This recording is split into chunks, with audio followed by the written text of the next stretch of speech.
अस्सलामुअलैकुम रहमतुल्लाहि वबरकातुहू। Social Democratic Party of India Davanagere district के जानिब से जो हेगड़े नगर को जो शिफ्ट किया गया है उस मामले में आज हमारा एक प्रेस मीट रखा गया है। इस प्रेस मीट में हमारे स्टेट जनरल सेक्रेटरी जनाब अफसर कोडलीपेटे साहब का मैं इस्तकबाल करता हूं। इसी के साथ हमारे स्टेट के सेक्रेटरी मुजाहिद पाशा साहब बेंगलुरु से तशरीफ़ लाए, उनका भी मैं इस्तकबाल करता हूं। इसी के साथ हमारे डिस्ट्रिक्ट वाइस प्रेसिडेंट जनाब रियाज़ रज़वी अहमद साहब का भी इस्तकबाल करता हूं। ये जो हेगड़े नगर का जो शिफ्टिंग जो हुआ है उस मामले में एक ग्राउंड रिपोर्ट और वहाँ की रियलिटी के ताल्लुक़ से तफसील से बात करने के लिए मैं अफसर साहब को दावत देता हूँ। ದಾವಣಗೆರೆಯ ಮಹಾಜನತೆಗೆ ಬೆಳಗಾವಿಯಲ್ಲಿ ನಡೆದಂತಹ ಚಳಿಗಾಲದ ಅಧಿವೇಶನದಲ್ಲಿ ಕೆಲವೊಂದು ಅಡಿಷ್ನಲ್ ಭಾಗ್ಯಗಳು ಸಿಕ್ಕಿದೆ. ಅಂದರೆ ರಾಜ್ಯದ ಜನರಿಗೆ ಸಿಗ್ತಿರುವಂಥ ಎಲ್ಲ ಭಾಗ್ಯಗಳೊಟ್ಟಿಗೆ ಒಂದು ಏನು ಅಡಿಷ್ನಲ್ ಭಾಗ್ಯಗಳು ಅಧಿಕೃತವಾಗಿ ಸಿಕ್ಕಿದೆ. ಅದರಲ್ಲಿ ರಾಜ್ಯದಲ್ಲಿ ಅನ್ನಭಾಗ್ಯ ಇದೆ, ಪ್ರಯಾಣ ಭಾಗ್ಯ ಇದೆ, ವಿದ್ಯುತ್ ಭಾಗ್ಯ ಇದೆ, ಯುವ ನಿಧಿ ಇದೆ. ಅದರೊಟ್ಟಿಗೆ ದಾವಣಗೆರೆಯ ದಕ್ಷಿಣ ವಿಧಾನಸಭಾ ಕ್ಷೇತ್ರದ ಹೆಗಡೆ ನಗರ ನಿವಾಸಿಗಳಿಗೆ ಚೇಳು ಭಾಗ್ಯ, ನಾಯಿ ಭಾಗ್ಯ, ನರಿ ಭಾಗ್ಯ, ವಿಶೇಷವಾಗಿ ಹಾವು ಭಾಗ್ಯ ಮತ್ತು ಕತ್ತಲೆ ಭಾಗ್ಯ, ಬಹಿರ್ದಶೆಯ ಭಾಗ್ಯ, ಬಯಲು ಶೌಚಾಲಯದ ಭಾಗ್ಯವನ್ನು ತಲುಪಿಸಿರುವಂತಹ ಇಲ್ಲಿಯ ಶಾಸಕರು ಮತ್ತು ಮಂತ್ರಿಗಳಿಗೆ ಧನ್ಯವಾದ ಹೇಳಬೇಕು.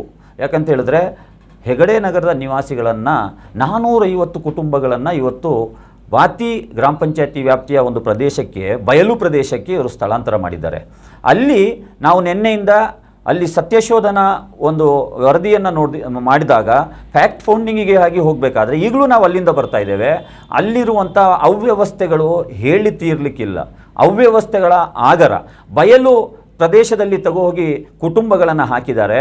ಮೊಟ್ಟ ಮೊದಲನೇದಾಗಿ ಅಲ್ಲಿಗೆ ಮೂಲಭೂತ ಸೌಕರ್ಯಗಳಾದ ಕುಡಿಯುವ ನೀರಿನ ವ್ಯವಸ್ಥೆ ಇಲ್ಲ. ದಿನಕ್ಕೆ 4,000 ಲೀಟರ್ ಟ್ಯಾಂಕರ್ನಲ್ಲಿ ನೀರು ಸಪ್ಲೈ ಮಾಡ್ತಾ ಇದ್ದಾರೆ. 450 ಕುಟುಂಬಕ್ಕೆ 4,000 ಲೀಟರ್ ಹೇಗೆ ಸಾಕಾಗ್ತದೆ? ಅಧಿಕೃತವಾಗಿ ಆರೋಗ್ಯ ಇಲಾಖೆ ಹೇಳೋ ಪ್ರಕಾರ ಒಬ್ಬ ಆರೋಗ್ಯವಂತ ಮನುಷ್ಯನಿಗೆ ದಿನಕ್ಕೆ 6 ಲೀಟರ್ ನೀರು ಬೇಕು ಕುಡಿಲಿಕ್ಕೆ. ಈ 4,000 ಲೀಟರ್ನ 450 ಫ್ಯಾಮಿಲಿಗೆ ಡಿವೈಡ್ ಮಾಡಿದರೆ ಒಂದು ಕುಟುಂಬಕ್ಕೆ 8 ಲೀಟರ್ ನೀರು ಸಿಗ್ತದೆ. ಅದು ಕೂಡ ಸಿಗೋದಿಲ್ಲ. ಟ್ಯಾಂಕರಲ್ಲಿ ಹೋಗಬೇಕಾದ್ರೆ ಅವರು ಕೊಡಪಾನದಲ್ಲಿ ಹಿಡ್ಕೊಳ್ಬೇಕಾದ್ರೆ ಚೆಲ್ಲು ಕೂಡ ಹೋಗ್ತದೆ. ಯಾವ ರೀತಿ ಸಾಧ್ಯ? ಅದರಲ್ಲಿ ಟಾಯ್ಲೆಟ್ ಇದೆ, ಟಾಯ್ಲೆಟಿಗೆ ನೀರಿನ ವ್ಯವಸ್ಥೆ ಇಲ್ಲ. ಶೆಡ್ ಇದೆ, ಮೇಲ್ಛಾವಣಿ ಇಲ್ಲ. ಲೈಟ್ ಕಂಬ ಇದೆ, ಕರೆಂಟ್ ಇಲ್ಲ. ಕರೆಂಟಿನ ವ್ಯವಸ್ಥೆ ಏನಂದರೆ ಒಂದು ಪೋರ್ಟೇಬಲ್ ಜನರೇಟನ್ನು ಅವ್ರು ಇಟ್ಟಿದ್ದಾರೆ. ದಿನಕ್ಕೆ 40 ಲೀಟ್ರ್ ಡೀಸೆಲ್ ಹಾಕ್ತಾರಂತೆ. ಅದು ಎಷ್ಟು ಹೊತ್ತು ಡೀಸೆಲ್ ಇರ್ತದೆ ಅಷ್ಟು ಮಾತ್ರ ಕರೆಂಟು. ರಾತ್ರಿ 10 ಗಂಟೆಗೆ ಕರೆಂಟ್ ಹೋದರೆ ಮತ್ತೆ ನೆಕ್ಸ್ಟ್ ಡೇ 12 ಗಂಟೆಗೆ ಯಾರಾದರೂ ಡೀಸೆಲ್ ತಂದು ಹಾಕಿ ಜನರೇಟರ್ ಸ್ಟಾರ್ಟ್ ಮಾಡಿದರೆ ಕರೆಂಟ್ ಭಾಗ್ಯ. ಅದೇ ರೀತಿ ವಿಶೇಷವಾಗಿ ಮುಖ್ಯಮಂತ್ರಿಯವರು ಮಹಿಳೆಯರಿಗೆ ಆಧಾರ್ ಕಾರ್ಡ್ ತೋರಿಸಿದರೆ ಏನು ಪ್ರಯಾಣದ ಭಾಗ್ಯವನ್ನು ಕೊಟ್ಟಿದ್ದಾರೆ. ಅಲ್ಲಿರುವಂತಹ ಜನರಿಗೆ ಸಿಟಿಗೆ ಬರಬೇಕಾದ್ರೆ 8 ರಿಂದ 10 ಕಿಲೋಮೀಟರ್ ವ್ಯಾಪ್ತಿ ಇದೆ. ಒಂದು ಆಟೋ ಇಲ್ಲ, ಒಂದು ಬಸ್ ವ್ಯವಸ್ಥೆ ಇಲ್ಲ, ಮತ್ತು ಮನೆಯಲ್ಲಿರುವಂತಹ ಮಹಿಳೆಯರು ಮತ್ತು ವೃದ್ಧರು ಮತ್ತು ಕೆಲಸಕ್ಕೆ ಹೋಗುವಂತಹ ಮಂಡಕ್ಕಿ ಬಟ್ಟಿಯಲ್ಲಿ ಕೆಲಸ ಮಾಡುವಂತಹ, ಗುಜರಿಯಲ್ಲಿ ಕೆಲಸ ಮಾಡುವಂತಹ ಸಣ್ಣ ಸಣ್ಣ ಕೂಲಿ ಕಾರ್ಮಿಕರು ಮನೆಯಿಂದ ಇಲ್ಲಿಗೆ ಬಂದು ಹೋಗಬೇಕಂದ್ರೆ ಆಟೋಗೆ 200 ರೂಪಾಯಿ ಬಾಡಿಗೆ, ರಿಟರ್ನ್ ಹೋಗಬೇಕಾದ್ರೆ 200 ರೂಪಾಯಿ ಬಾಡಿಗೆ. ಅವರಿಗೆ ದಿನಕ್ಕೆ ಇರುವಂಥದ್ದೇ ಕೂಲಿ 200 ರಿಂದ 300 ರೂಪಾಯಿ. 400 ರೂಪಾಯಿ ಆಟೋಗೆ ಕೊಟ್ಟು ಯಾವ ರೀತಿ ಜೀವನ ಸಾಗಿಸಲಿಕ್ಕೆ ಸಾಧ್ಯ ಇದ್ದವರು? ಈ ರೀತಿ ಅವ್ಯವಸ್ಥೆಗಳ ಆಗರವಾಗಿರುವಂತಹ ಹೆಗಡೆ ನಗರ ನಿರಾಶ್ರಿತರಿಗೆ ನೀವು ಏನಲ್ಲಿ ಹೋಗಿ ಹಾಕಿ ಒಂದು ನಿರಾಶ್ರಿತರ ಶಿಬಿರದಲ್ಲಾದರೂ ಕೂಡ ಎಷ್ಟು ವ್ಯವಸ್ಥೆಗಳಿರ್ತದೆ. ನಾವು ಕೊಡಗಿನಿಂದ ನಾನು ಬಂದಿದ್ದು, ಅಲ್ಲಿ ಚೈನಾದ ನಿರಾಶ್ರಿತರಾಗಿದ್ದಂತಹ ಟಿಬೇಟ್ಗಳಿಗೆ ನಾವು ಒಂದು ನಿರಾಶ್ರಿತರ ಶಿಬಿರ ಕೊಟ್ಟಿದ್ದೇವೆ. ಏನು ಗೋಲ್ಡನ್ ಟೆಂಪಲ್ ಇದೆ ಅಲ್ಲಿ, ಕೊಪ್ಪದ ಒಂಬಂತ ಪ್ರದೇಶ 100 ಎಕರ್ಸ್. ಅಲ್ಲಿ ಹೋಗಿ ನೋಡಿದರೆ ಅದು ನಮ್ಮ ಇಂಡಿಯಾನೋ ಅಥವಾ ಚೈನಾನೋ ಅಂತ ನಾವು ಗುರುತು ಹಿಡಿಯಲಿಕ್ಕಾಗಲ್ಲ, ಅಷ್ಟೊಂದು ವ್ಯವಸ್ಥೆಗಳು ಅಲ್ಲಿ ಆಗಿದೆ ಈಗ. ಆದರೆ ನಮ್ಮದೇ ದೇಶದಲ್ಲಿ ನಮ್ಮದೇ ದಾವಣಗೆರೆಯ ನಿವಾಸಿಗಳು 40 ವರ್ಷದಿಂದ ಹೆಗಡೆ ನಗರದಲ್ಲಿದ್ದರು. ಏನೋ ಸಣ್ಣ ಪುಟ್ಟ ಗುಡಿಸ್ನಲ್ಲಿ ಜೀವನ ಸಾಗಿಸ್ತಾ ಇದ್ರು. ಅವರಿಗೆ ಸುಳ್ಳು ಭರವಸೆಗಳು ಕೊಡುವ ಮುಖಾಂತರ ಅವರ ಕತ್ತು ಕೊಯ್ಯುವಂಥ ಕೆಲಸವನ್ನು ಸ್ಥಳೀಯ ಶಾಸಕರು ಮತ್ತು ಜಿಲ್ಲಾಡಳಿತ ಮಾಡಿದೆ. ಇದನ್ನು Social Democratic Party of India ಉಗ್ರವಾಗಿ ಖಂಡಿಸುವುದು ಮಾತ್ರವಲ್ಲ, ಅವರಿಗೆ 1 ತಿಂಗಳ ಕಾಲ ಗಡುವನ್ನು ನಾವು ಕೊಡ್ತಾ ಇದ್ದೇವೆ. ಅವರಿಗೆ ಪಕ್ಕಾ ಮನೆಯನ್ನು ಕಟ್ಟಿಕೊಡ್ಬೇಕು.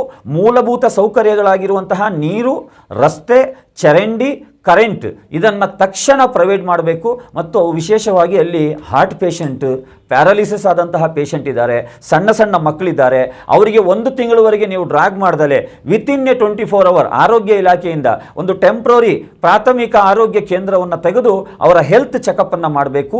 ಮತ್ತು ಇನ್ನೊಂದು ವಿಶೇಷ, ಮಕ್ಕಳಿದ್ದಾರೆ, ಶಾಲೆಗೆ ಹೋಗಲಿಕ್ಕೆ ಏನು ವ್ಯವಸ್ಥೆ ಇಲ್ಲ, ಅಂಗನವಾಡಿಯನ್ನು ತೆಗಿಬೇಕು.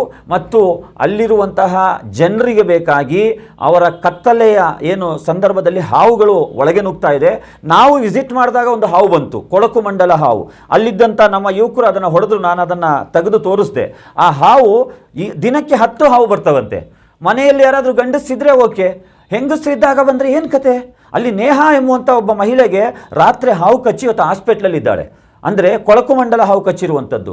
ಅಂದರೆ ವಿಷ ಜಂತುಗಳು, ನಾಯಿ, ನರಿ, ಕುರಿ, ಕೋಳಿ, ಚೇಳು, ನಾನು ಹೇಳಿದ್ನಲ್ಲ, ಯಾವುದೇ ಫೆನ್ಸಿಂಗ್ ಇಲ್ಲದಂತಹ ಒಂದು ಓಪನ್ ಪ್ಲೇಸಲ್ಲಿ ಹೋಗಿ ಹಾಕಿದ್ದಾರೆ.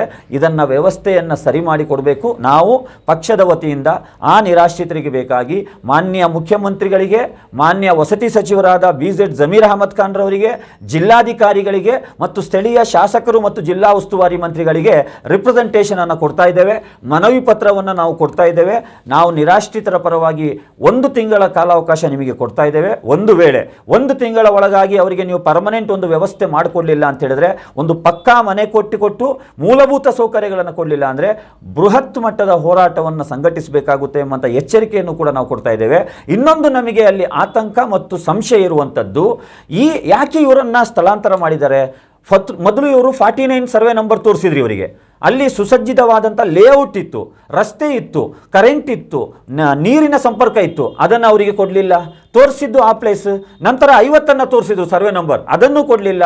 ನಂತರ 51, 52 ನೋಟ್ ತೋರಿಸಿದ್ರು, ಅದೂ ಕೊಡಲಿಲ್ಲ. ಕೊನೆಯದಾಗಿ ಸರ್ವೆ ನಂಬರ್ 53ಯಲ್ಲಿ ಹೋಗಿ ಇವರಿಗೆ ಯಾಕೆ ಹಾಕಿದ್ದಾರೆ ಅಂತ ಹೇಳಿದ್ರೆ, ನಮಗೆ ಕಾಡ್ತಾ ಇರುವಂತಹ ಸಂಶಯ, ಈ ಬಗ್ಗೆಯೂ ಕೂಡ ತನಿಖೆ ಮಾಡಬೇಕು.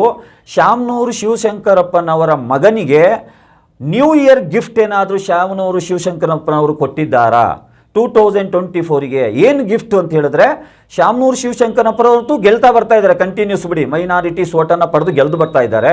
ಅವರ ಮಗ ಪ್ರತಿ ವರ್ಷ 3 to 5 ಇಯರ್ಸ್ನ 5,000 ಓಟಿನ ಡಿಫ್ರೆನ್ಸಲ್ಲಿ ಗೆಲ್ತಾ ಇರುವಂಥದ್ದು, ಸೋಲ್ತಾ ಇರುವಂಥದ್ದು. ಹಾಗಾಗಿ 450 ಕುಟುಂಬವನ್ನು ಈ ಸರ್ವೆ ನಂಬರಿಂದ 53 ಸರ್ವೆ ನಂಬರಿಗೆ ಟ್ರಾನ್ಸ್ಫರ್ ಮಾಡಿದಾಗ ಮಿನಿಮಮ್ 2,000 ವೋಟ್ಸ್ ಏನಾಯಿತು, ಅವರ ಕಾನ್ಸ್ಟಿಟ್ಯೂಯೆನ್ಸಿಗೆ ಎನ್ರೋಲ್ ಆಯಿತು. ಈ ಬಗ್ಗೆಯೂ ನಮಗೆ ಸಂಶಯ ಕಾಡ್ತಾ ಇದೆ. ಯಾಕೆ ಅಂತ ಹೇಳಿದ್ರೆ, ಇವರ ಅಂತಹ ಅವ್ಯವಸ್ಥೆಯಲ್ಲಿ ಹೋಗಿ ಹಾಕಿರುವಂಥ ಬಗ್ಗೆ ಸಮಗ್ರಸಿಗೆ ಎನ್ರೋಲ್ ಆಯಿತು. ಈ ಬಗ್ಗೆಯೂ ನಮಗೆ ಸಂಶಯ ಕಾಡ್ತಾ ಇದೆ. ಯಾಕೆ ಅಂತ ಹೇಳಿದ್ರೆ, ಇವರ ಅಂತಹ ಅವ್ಯವಸ್ಥೆಯಲ್ಲಿ ಹೋಗಿ ಹಾಕಿರುವಂಥ ಬಗ್ಗೆ ಸಮಗ್ರವಾದ ತನಿಖೆ ಆಗಬೇಕು. ನಾವು social Democratic Party of India ಇಂತಹ ಫ್ಯಾಕ್ಟ್ ಫೈಂಡಿಂಗ್ನ ವಿಚಾರವನ್ನು ನಿಮ್ಮ ಮುಂದೆ ಇಡ್ತಾ ಇದ್ದೇವೆ.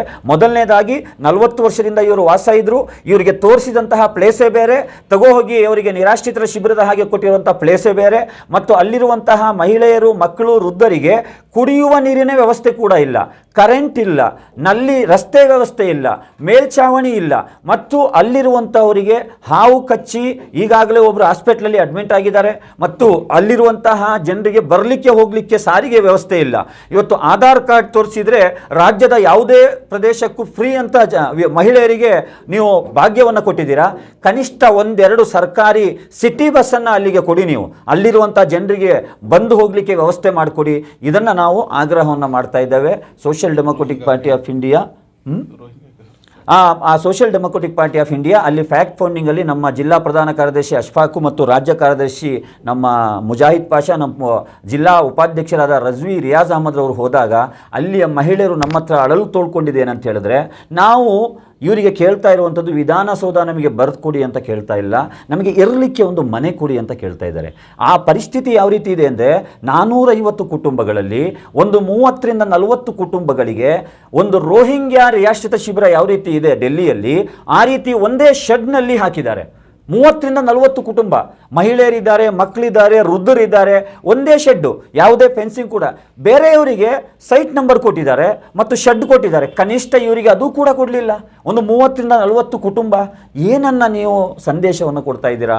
ಮಾನ್ಯ ಸಿದ್ದರಾಮಯ್ಯನವರೇ, ಮಾನ್ಯ ವಸತಿ ಸಚಿವರಾದ ಜಮೀರ್ ಅಹಮದ್ ರವರೇ, ನಿಮ್ಮ ಗಮನಕ್ಕೆ ಒಂದು ವೇಳೆ ಇದು ಬಂದಿಲ್ಲ ಅಂತ ಹೇಳಿದ್ರೆ ನಾವು ರಿಪ್ರೆಸೆಂಟೇಷನ್ ಅನ್ನು ಕೊಡ್ತಾ ಇದ್ದೇವೆ, ಮನವಿಯನ್ನು ಕೊಡ್ತಾ ಇದ್ದೇವೆ. ನಿಮ್ಮ ಅಧಿಕಾರಿಗಳಿಗೆ ಕಳಿಸಿ ಭೇಟಿ ನೀಡಿ ಅಲ್ಲಿ ವ್ಯವಸ್ಥೆಗಳ ಬಗ್ಗೆ ಒಂದು ಲೀಸ್ಟ್ ಮಾಡಿಕೊಂಡು ಅದನ್ನು ಪರಿಹಾರ ಮಾಡಬೇಕು.